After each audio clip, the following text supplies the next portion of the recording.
In a bustling diner on the outskirts of town, Maya, a hard-working waitress with dreams bigger than her small paycheck, served customers with a warm smile despite her exhaustion. It was one of those rainy evenings where the world outside seemed gray and heavy, matching the mood inside the diner. The clinking of forks against plates, the hiss of the grill in the kitchen, and the occasional murmur of conversation filled the air. Maya moved from table to table, balancing trays laden with steaming plates of food. Her dark hair was tied back, neatly under her uniform cap, but strands escaped here and there, sticking to her damp forehead. She had been working nonstop for 6 hours already, yet she never let her tiredness show. A kind word, a gentle laugh, or an encouraging nod. That's what Maya gave to every customer who walked through the door. That evening, as she cleared dishes from a corner booth, her eyes caught sight of someone sitting alone near the entrance. He wasn't like the other patrons.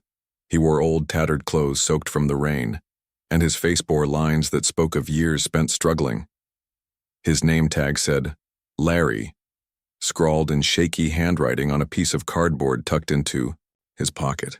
Larry sat quietly at the counter, staring down at his hands, too shy or perhaps too ashamed to ask for anything. Something about him tugged at Maya's heart. She had seen plenty of people come and go in this diner, some wealthy, others barely, scraping by. But there was something different about Larry tonight. Maybe it was the way he looked so out of place among the warmth of the diner lights, or maybe it was because deep down, Maya knew what it felt like to go hungry. "Hi there," Maya said softly as she approached him. Her voice carried no judgment, only kindness. "Can I get you something?" Larry hesitated, glancing up at her before quickly looking away. Just water, ma'am," he mumbled, avoiding eye contact. Maya frowned slightly. She could tell he wanted more than water. He needed nourishment after days, maybe weeks, of uncertainty. Without waiting for permission, she turned toward the kitchen and whispered something to the cook. Moments later, she returned with a plate of hot food, grilled chicken, mashed potatoes smothered in gravy, and a side of buttered corn. Steam rose, invitingly, from the dish. "I didn't order this," Larry stammered when she placed it in front of him. His voice trembled with both gratitude and fear. "It's on me," Maya replied with a reassuring smile. "You look like you need it more than anyone else here tonight." For a moment, Larry simply stared at the plate, tears welling up in his eyes. Then slowly, he picked up his fork and began eating. Each bite seemed to fill not just his stomach, but also a part of his soul that had long been empty. As Maya watched him eat, she felt a quiet satisfaction bloom within her chest. This act of kindness might cost her nothing more than a few dollars worth of ingredients, but to Larry, it meant everything. Unbeknownst to Maya, however, someone else had noticed the exchange. Across the room, the diner's manager stood watching, arms crossed tightly over his chest. His expression was unreadable, but the tension in his posture hinted at trouble brewing. Little did Maya know, her simple gesture of compassion would soon have far-reaching consequences. The diner's fluorescent lights buzzed softly overhead as Maya continued her shift, unaware that her act of kindness had already set off a chain reaction. The manager, Mr. Carson, stood frozen near the cash register, his lips pressed into a thin line. He wasn't just any manager. He was known for running his establishment with strict rules and an iron fist. To him, every penny counted, and free meals were strictly forbidden unless approved by him personally. Maya glanced over at Larry, who was now finishing the last bites of his meal. His shoulders seemed less hunched, his face less shadowed by despair. For a brief moment, she allowed herself to feel proud of what she had done. But pride quickly gave way to unease when she noticed Mr. Carson marching toward her, his shoes clicking sharply against the tiled floor. "Maya!" he barked, stopping, inches away from her. His voice carried enough authority to make nearby customers glance up curiously. "What exactly do you think you're doing?" Maya froze, clutching the tray in her hands tighter. I gave him some food, sir. He looked like he needed it." "That's not your call to make," Mr. Carson snapped, lowering his voice slightly to avoid drawing too much attention. "You don't work here to give things away for free. You follow the rules or you don't work here at all. But he didn't have any money, Maya protested, her voice trembling. Would you rather he starved? Is that really how we treat people? This isn't charity, Mr. Carson shot back, his tone icy. It's a business, and if everyone started giving out free meals because they felt bad, we'd be out of business faster than you can blink. Before Maya could respond, Mr. Carson turned on his heel and strode toward Larry, who had stopped eating mid-bite. Fear flickered across Larry's face as the manager loomed over him. Sir, Mr. Carson said coldly, I'm afraid you'll need to leave. We don't allow freeloaders here. Larry opened his mouth to protest but thought better of it. Instead, he nodded silently, grabbed his worn jacket and shuffled toward the door without another word. As he pushed through the glass entrance, a gust of cold wind swept into the diner, chilling everyone inside for a brief second. Maya watched helplessly as Larry disappeared into the rainy night. Her heart sank deeper with each step he took away from the warmth of the diner. She wanted to run after him to tell him she was sorry, but she knew it would only make things worse. When she turned back to face Mr. Carson, he was glaring at her with unmistakable disappointment. You're fired, he said flatly. Clock out and go home. The words hit Maya like a punch to the gut.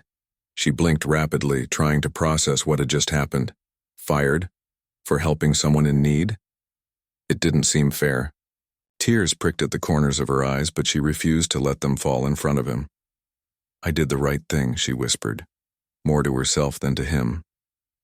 The right thing doesn't pay the bills, Mr. Carson replied curtly before walking away. As Maya removed her apron and hung it behind the counter, a wave of shame washed over her. What would she tell her younger brother, who depended on her paycheck to keep their tiny apartment running? How would she afford groceries or rent next month?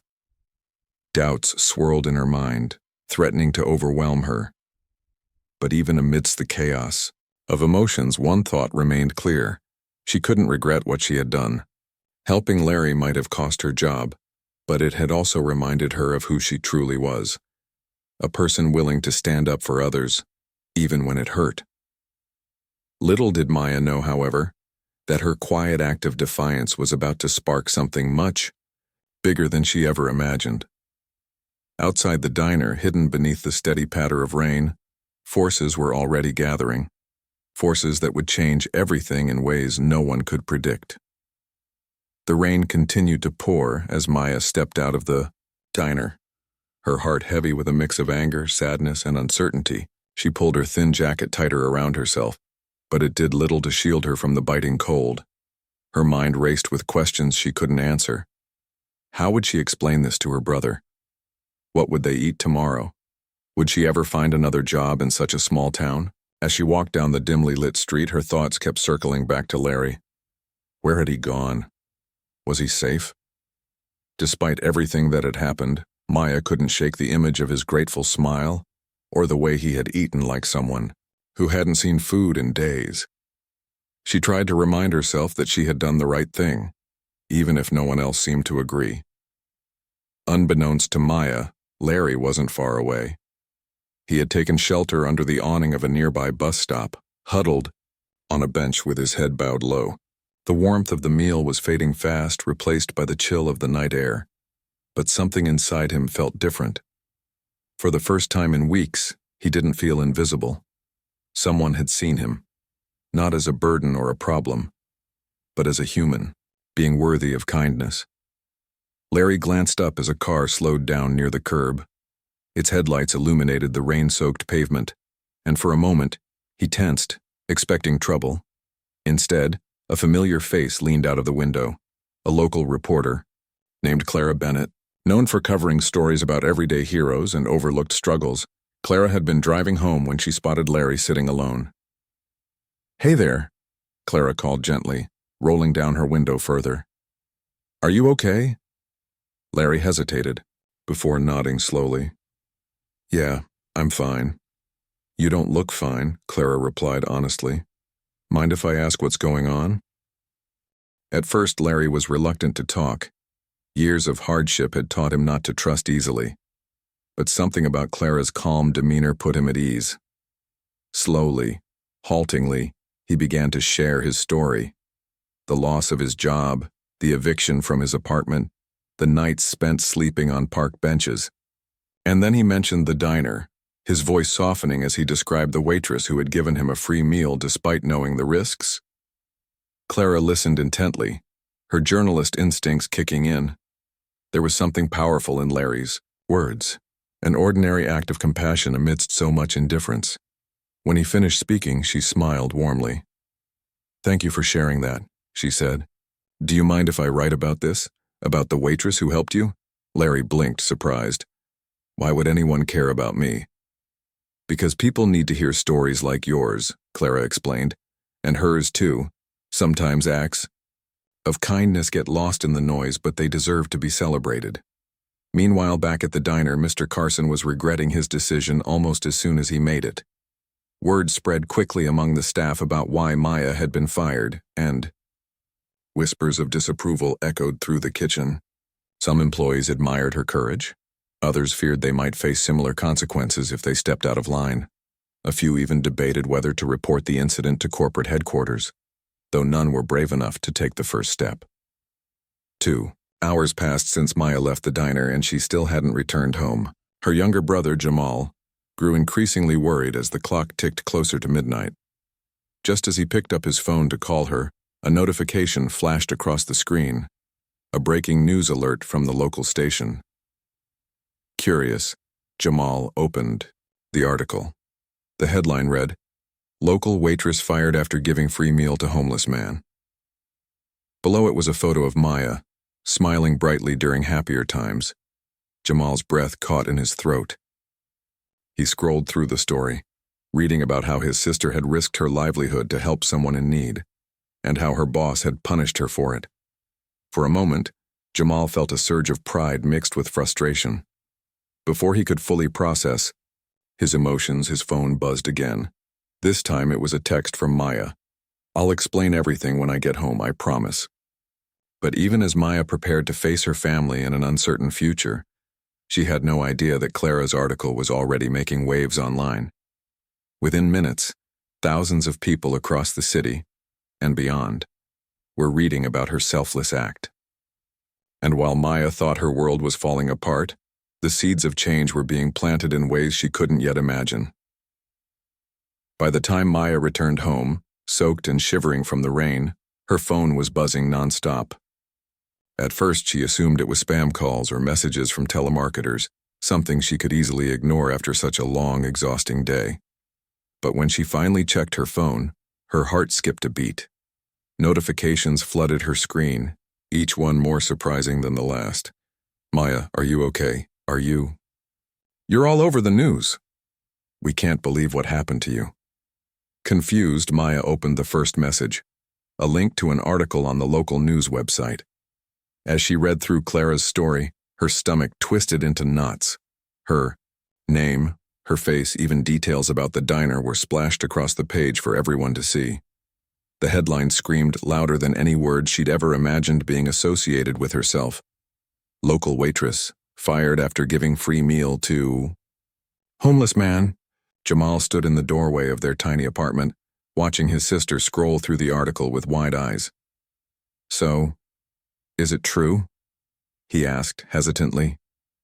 Maya nodded slowly, still trying to process what she was seeing.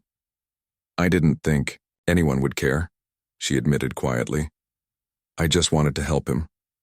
"Well, people do care," Jamal said firmly, handing her a towel to dry off. "Look at this." He showed her his own phone, where social media feeds were ablaze with reactions to the story. Thousands of comments poured in from strangers who were outraged by Mr. Carson's decision. Some praised Maya as a hero. Others called out the diner for its lack of compassion. Hashtags like #Stand with Maya and kindness over profit began trending locally, and soon nationally. At first, Maya felt overwhelmed by the sudden attention. She wasn't used to being in the spotlight, let alone having thousands of people weigh in on her life choices. But as she scrolled further, something shifted inside her. Amidst the anger and frustration directed at the diner, there were countless messages of support aimed directly at her. One comment stood out. "If Maya can show kindness despite everything, Then we should too. Let's make sure she knows she's not alone. Beneath it was a link to a crowdfunding page that had already raised thousands of dollars within hours. Strangers from around the country were donating money to help cover Maya's lost income and support her family. Tears welled up in Maya's eyes, not tears of sadness this time, but of gratitude. For so many years she had struggled silently, believing that no one noticed or cared about people like her. Now here was proof that kindness could spark a chain reaction, inspiring others to come together in ways she never dreamed possible. Meanwhile, back at the diner, chaos reigned. Customers who had seen the article refused to eat there, leaving empty tables scattered throughout the restaurant. Employees whispered nervously about boycotts and protests. Even Mr. Carson seemed rattled, pacing behind the counter while fielding angry phone calls from corporate headquarters. "What do you mean I'm getting complaints?" he snapped into the receiver. "This isn't my fault, she broke the rules." But deep down, Mr. Carson knew the tide was turning against him. News outlets were reaching out for statements, and reporters camped outside the diner, eager to interview employees and patrons alike. One bold waitress even spoke to a journalist off the record, confirming that Maya's firing had been unjustified and harsh. As the night wore on, the pressure mounted. Corporate executives demanded answers, threatening to shut down the location entirely if the backlash continued. It became clear that Mr. Carson's rigid adherence to rules had backfired spectacularly, painting the diner and himself as villains in the public eye. For Maya, however, the storm brewing outside felt distant compared to the warmth swelling in her heart. That evening, as she sat beside Jamal and scrolled through messages of encouragement, she realized something important. Standing up for what was right might cost her dearly in the short term, but it also had the power to bring people together in unimaginable ways. Little did she know, the ripple effect of her actions was only beginning. Across town, Larry watched the same news report from his shelter bed, clutching a worn blanket tightly around himself. He whispered softly to no one in particular, "She changed my life tonight." And in the days to come, others would change hers in return. The next morning, the diner was unusually quiet. Normally bustling with customers during breakfast hours, it now sat nearly empty, save for a few curious passers-by who stopped to gawk at the reporters lingering outside. Mr. Carson paced nervously behind the counter, his usual stern demeanor replaced by visible unease. The weight of public scrutiny pressed down on him like never before. Inside the kitchen, whispers buzzed among the staff. Some employees felt conflicted. While they understood the need for rules, many believed Maya's firing had been unnecessarily harsh. One waitress, Tanya, finally spoke up. "We can't just sit here and do nothing," she said firmly. "Maya didn't deserve this. She helped someone when no one else would." Her words struck a chord. Slowly, the other employees began nodding in agreement. They decided to take matters into their own hands. By mid-morning, a handwritten sign appeared on the diner's front door. "Closed today, staff meeting." It wasn't entirely truthful. The meeting wasn't official, but it gave them the time they needed to figure out how to support Maya and address the growing backlash. Meanwhile, Maya woke up to an even bigger wave of support than the night before. Donations to her crowdfunding page had skyrocketed overnight, surpassing $50,000. Strangers sent heartfelt messages offering not just money but also job opportunities, housing assistance, and legal advice. For the first time in years, Maya allowed herself to feel hope, not just for herself but for people like Larry, whose struggles often went unnoticed. But as the day wore on, Maya received a phone call that caught her off guard. It was Clara, the reporter who had written the article about her. "Maya," Clara began warmly, "I wanted to let you know that your story has inspired more than just donations. People are organizing rallies and fundraisers all over town, and some former employees from the diner reached out. They want to talk to you." Curious and slightly nervous, Maya agreed to meet them later that afternoon at a nearby park. When she arrived, she found Tanya and several others waiting for her, holding signs that read, "Kindness Matters" and "Justice for Maya." Their determination brought tears to her eyes. "We're sorry we couldn't stop what happened," Tanya said, stepping forward. "But we're here now. We've started talking to corporate headquarters and they're listening. There's a chance you might get your job back. Or at least hold Mr. Carson accountable." Maya shook her head gently. "It's not about my job anymore," she replied. "What I did, it wasn't for recognition or reward. It was because it was the right thing to do. But if this helps bring attention to kindness and compassion, then maybe something good can come out of all this." Her words resonated deeply with the group.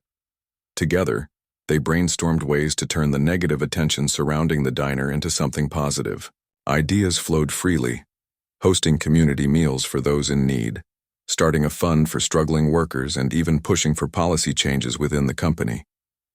As the sun dipped below the horizon, casting golden light across the park, another, unexpected visitor approached. It was Larry, looking cleaner and more composed than Maya had ever seen him. He carried a small bouquet of wildflowers, damp from the evening dew. "I wanted to thank you again," he said softly, handing her the flowers. "You gave me more than food that night. You reminded me that there's still goodness in the world. I've been helping spread the word about your story. Maybe it'll inspire others to help each other too." Maya accepted the flowers with trembling hands, overwhelmed by emotion. In that moment, she realized that her act of kindness hadn't just touched one person, it had sparked a movement. From the diner staff to strangers online, people were coming together to amplify her message of compassion. But as heartwarming as these developments were, challenges still lay ahead. Corporate executives had called an emergency meeting to discuss the situation, and rumors swirled about potential lawsuits and media appearances.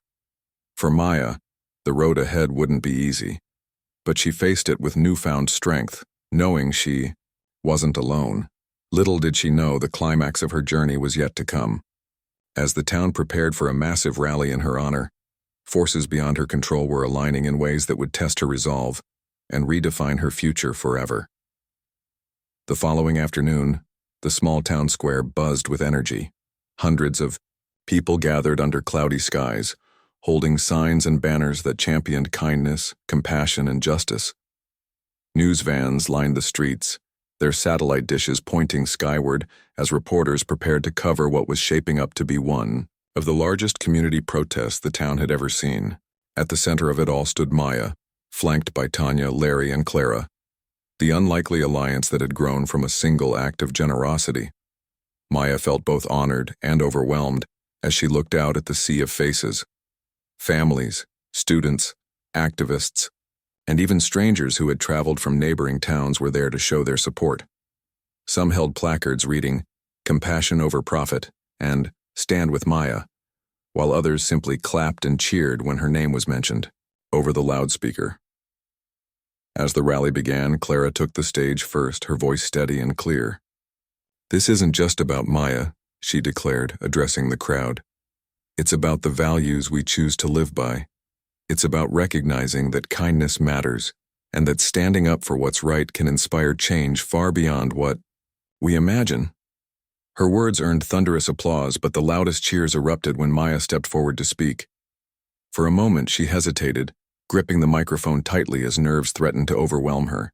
But then she glanced at Larry, whose shy smile reminded her why she'd done what she did in the first place. She thought of Tanya and the diner staff who had risked their jobs to stand by her side. And she remembered the thousands of messages from strangers who believed in her cause. "I never expected any of this," Maya began, her voice trembling but sincere. "All I wanted was to help someone who needed it, that's all. I didn't think it would cost me my job or start a movement. But now that it has, I realize how important it is to keep going. This isn't just about me anymore. It's about showing the world that we can still care for each other, even when times are tough." Her speech struck a chord with everyone present.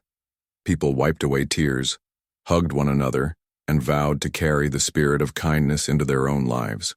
As the rally continued, local leaders joined the stage to announce initiatives inspired by Maya's story. A free weekly meal program at community centers, partnerships with shelters, and plans to create policies protecting workers who go above and beyond to help others. But not everyone was pleased with the turn of events. Back at the diner, Mr. Carson watched the news coverage unfold with growing dread. Corporate executives had already summoned him for an emergency meeting, where he faced harsh criticism for mishandling the situation.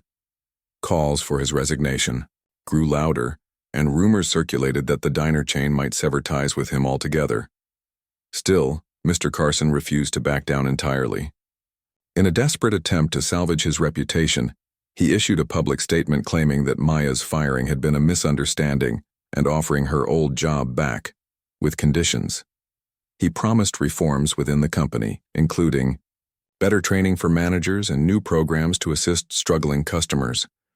While some saw these gestures as genuine efforts to make amends, others dismissed them as too little, too late. When Maya heard about the offer, she wasn't sure how to respond. Part of her wanted to reject it outright. She didn't trust Mr. Carson after everything he'd done. But another part of her wondered if returning could send a powerful message. That kindness could prevail even in places where it seemed impossible. Before making a decision, Maya turned to those closest to her for advice. Tanya encouraged her to take the opportunity, believing it could lead to real change within the company. Larry, however, quietly urged her to follow her heart. "You've already changed so much," he said. "Do what feels right for you." As Maya weighed her options, the town prepared for one final push, a formal apology from the diner chain during a televised press conference. What happened next would determine whether the movement sparked by Maya's courage would endure or fade away. The day of the press conference arrived, and the atmosphere was electric. Reporters packed into a crowded room at the diner's corporate headquarters, cameras flashing as executives took their seats on stage. Mr. Carson sat stiffly beside them, his face pale and drawn. Everyone knew this moment would define not only the future of the diner chain, but also the legacy of Maya's story. As the CEO stepped up to the podium, the room fell silent. "We are here today to address the events surrounding one of our employees, Maya Johnson," he began, his tone measured yet contrite. "What happened was unacceptable, an injustice that does not reflect the values we strive to uphold.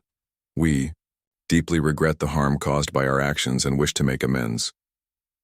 He outlined several changes: mandatory compassion training for all staff, new policies allowing employees to provide meals to those in need without fear of punishment, and partnerships with local shelters to ensure no one went hungry. Then came the pivotal announcement. Maya was formally invited to return to her position, not as a waitress, but as an ambassador for kindness within the company. Her role would involve traveling to different locations, sharing her story, and helping implement these reforms. When it was Maya's turn to speak, she walked onto the stage to thunderous applause. She stood tall, her voice steady despite the whirlwind of emotions swirling inside her. "I didn't ask for any of this," she said, gesturing to the crowd and the cameras. "All I wanted was to help someone who needed it. But if my story can inspire others to be kinder, to see each other as human beings first, then I'm grateful." She paused, looking directly at Mr. Carson before continuing. "I accept your apology, and I'll take the offer to work with you. But let's make sure this isn't just about me. Let's use this moment to create real change, for workers, for customers, and for communities everywhere." Her words brought the house down, earning a standing ovation from everyone in attendance. As the press conference wrapped up, reporters scrambled to capture reactions, while social media lit up once again with praise for Maya's grace and resilience. In the weeks that followed, life began to settle into a new rhythm. Maya embraced her role as an ambassador, traveling to diners across the country and speaking passionately about the importance of empathy in everyday life. The crowdfunding campaign exceeded $100,000, which Maya used to establish a foundation supporting homeless individuals and low-income families. Larry became one of its first beneficiaries, securing stable housing and finding work through connections made during the movement. Back at the original diner, things changed too. Tanya and the rest of the staff led efforts to host weekly community meals, turning the space into a hub of warmth and generosity. Even Mr. Carson, humbled by the experience, started volunteering at local shelters, slowly rebuilding trust with both his employees and the public. One evening, months later, Maya returned to the diner for a special event honoring her contributions. As she stood outside, watching families gather and share meals together, she felt a deep sense of fulfillment. Her act of kindness had sparked something far greater than she ever imagined, a ripple effect of compassion that continued to grow. Larry approached her, smiling broadly. "You did it," he said simply. "You showed people what really matters." Maya shook her head, tears glistening in her eyes. "No," she replied.